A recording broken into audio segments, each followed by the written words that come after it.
Bonjour à tous. Aujourd'hui, le thème abordé est celui du traumatisme, qui malheureusement fait partie d'une actualité récente. Je vais parler des attentats. Quelques petites généralités tout d'abord. Euh, les personnes traumatisées ne le sont pas forcément pour des événements gravissimes.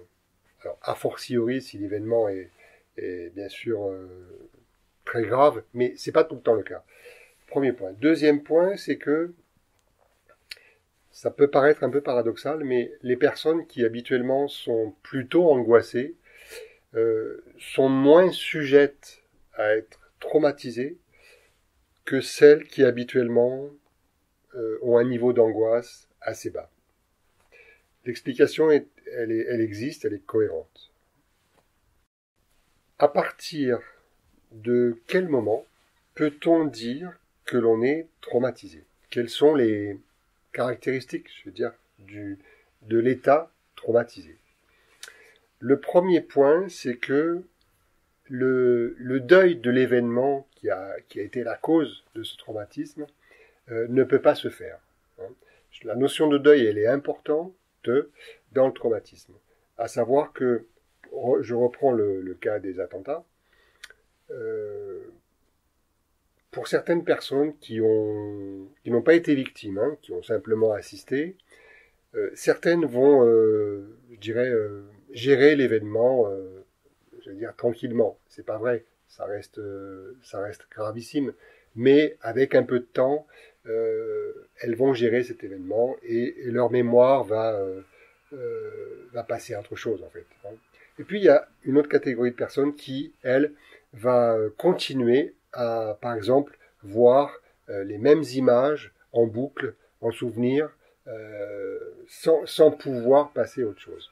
Là, on est de l'ordre du traumatisme. C'est-à-dire qu'il y a comme une forme de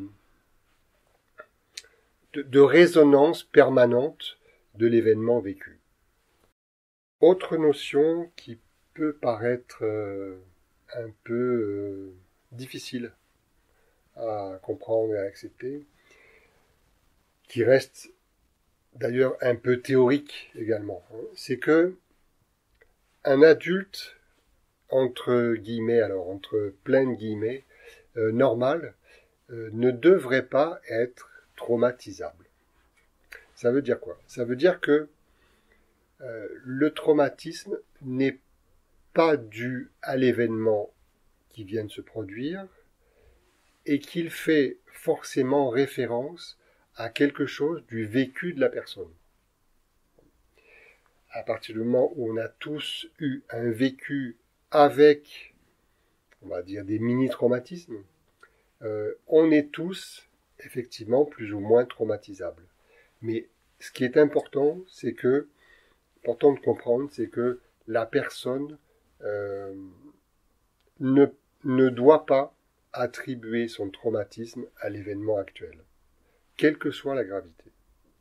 Lors d'un événement traumatisant, les mécanismes habituels de défense du sujet sont complètement débordés. C'est-à-dire que l'événement passe outre les barrières de protection du psychisme et il y a une espèce de bouleversement dans le psychisme de l'individu qui s'accompagne souvent d'un petit moment de sidération, c'est-à-dire une incapacité pour la personne de réagir à quoi que ce soit. Ça, ce sont les signes du traumatisme. Ensuite, autre point singulier du traumatisme, c'est l'incapacité pour la personne de faire des liens, de donner des explications à ce qu'elle vient de vivre.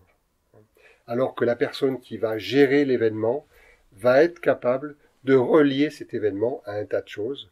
Voilà. D'où l'utilité, par exemple, de l'entretien avec la personne qui a été traumatisée pour l'aider justement à mettre du lien, du symbole, de l'explication sur ce qu'elle vient de vivre.